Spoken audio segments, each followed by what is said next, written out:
He was James Comey's boss while decisions were being made about how to handle potential investigations into the Clinton campaign or into the Trump campaign. So they hope that if there was some kind of preferential treatment at the DOJ, she would be the one to know about it. And we got a hint about where today's focus will be in yesterday's Comey transcripts, where lawmakers zeroed in on the infamous tarmac meeting where Lynch and Bill Clinton met privately at an Arizona airport while the DOJ weighed charges against his wife. Congressman Jim Ratcliffe asked about a briefing held shortly afterwards like this. Do you recall whether or not this briefing was held at the FBI because of that tarmac meeting, or was it just happened to be a coincidence that it was held on that day? Comey said, it would have had to have been a coincidence. I don't remember a meeting in response to the tarmac meeting. And Comey has previously told lawmakers that he was concerned about the appearance of that tarmac meeting, and he wondered to himself whether or not Lynch should recuse herself from any Clinton matters. But he doesn't remember actually telling her that. He just remembers her telling him he could run point. Good to have you follow all that. What did Comey tell lawmakers about this process for getting these highly secret FISA warrants on members of the Trump team? Comey explained why he didn't tell the Trump team about the so-called dirty dossier, which is seen as some of the evidence to potentially back up a FISA warrant so that the U.S. government could spy on U.S. citizens until after the election. Comey was asked by Jim Jordan, were you concerned at all that the president might get the wrong impression, that maybe in fact you had this important information that some way you could hold over the president's head? Were you concerned about that? And did you convey it in such a way as to make sure he didn't go away with that impression? And Comey said, I was very concerned that he might interpret it as an effort to pull a J. Edgar Hoover on him. Comey was also asked by Republican Congressman Trey Gowdy in late July of 2016, did the Bureau have any reason to believe that candidate Trump himself was working with Russia to influence the election? Comey said, I can't answer that. Yeah, I can't answer that. Gowdy asked, why can't you answer that? Comey said, because I think it calls for information that falls within the special counsel's investigation, and I've been instructed by the Bureau not to be answering questions that fall within that. However, remember, last time Comey was here, he said the FBI was investigating 4 Trump campaign associates for possible inappropriate talk with Russia during the campaign, and Trump was not one of them. Well, more to come on that. Peter Ducey, thank you. See you next hour with headlines from the Hill. Greg, yesterday, big news. Michael Flynn, the sentencing hearing delayed until March now. Yeah, I mean, I must say this struck me as one of the more bizarre hearings. It began well enough because Judge Emmett Sullivan, who had demanded that Mueller and his team of partisans turn over a lot of the notes and memorandums and documents relative to Flynn's interview by the FBI agents, it seemed as though the judge was very skeptical about the behavior of the FBI. He said, in fact, that, and this is a quote, I'm concerned there were issues that call into question the guilty plea. In other words, was Flynn set up? Was he coerced? And he said he was puzzled at how the documents demonstrate that the agents concluded Flynn told the truth and how that could possibly match a guilty plea to lying. And he all but begged Flynn to withdraw his plea. But Flynn did not do that, and I was curious, why do you think that is? Well, I think they're dangling the threat of prosecuting his son over his head. I write about this in the book. The prosecutors not only drove Michael Flynn to be penniless and broke and having to sell his home. He couldn't afford the legal fees to defend himself, but they were threatening to prosecute his son, who was in business with him when he had this lobbying firm.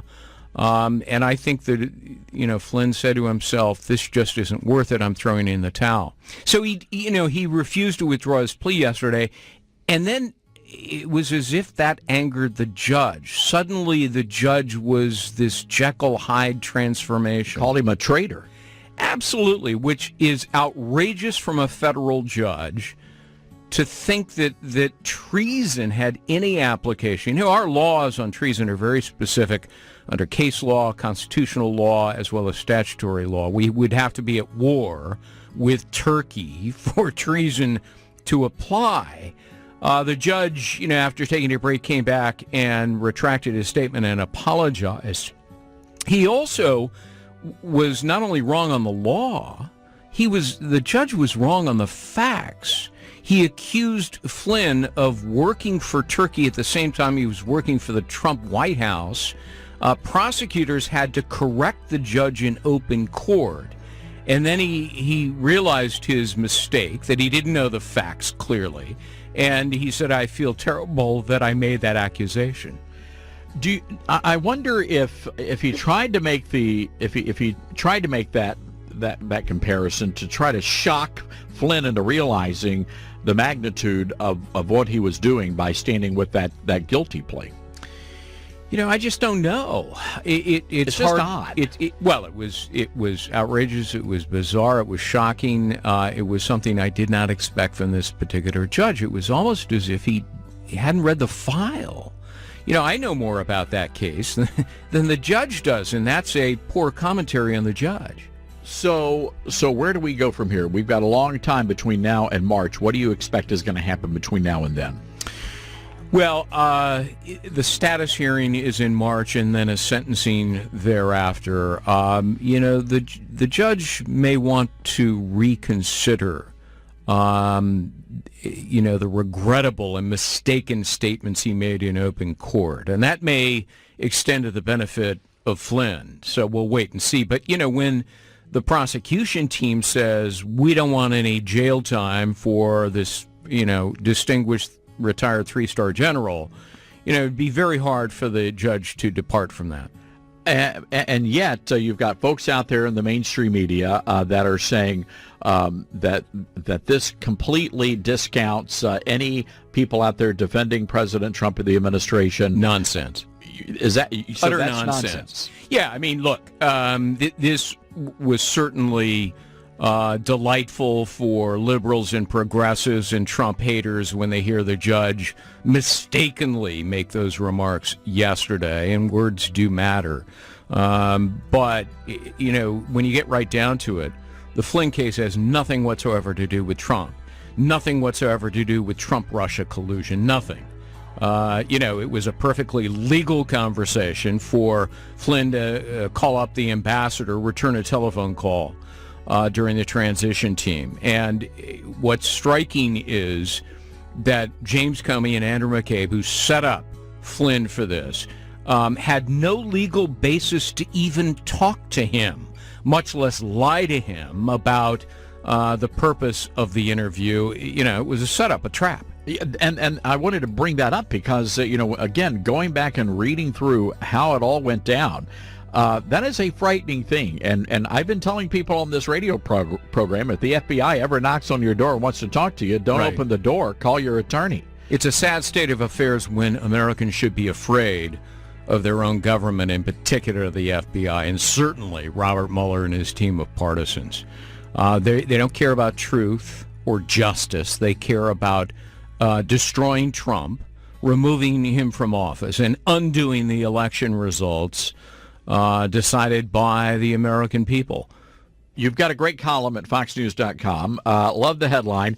James Comey may be the only one who believes the stories he's selling.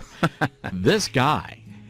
He is a master of deception, prevarication, and lies. And even he admitted infamously in a television interview that he had lied. His lies are prodigious. And it's an audacious and arrogant man who accuses others of lying when he's guilty of the same. And so there he stood in front of television cameras on Monday of this week after he was interviewed yet again by Congress. And he starts railing on Trump, blaming Trump for ruining the reputation of the FBI. No. James Comey single-handedly, together with his top lieutenants, ruined the reputation and the dignity and integrity of the FBI. I wonder if people have actually, if you step back for a moment and listen to what was coming out of Comey's mouth, those were not fresh ideas. Those were things he thought about Trump when he was in charge of the FBI. That's how he operated. He was operating from that kind of a mindset. That is frightening, and it's very clear to me that they were trying to take down this administration.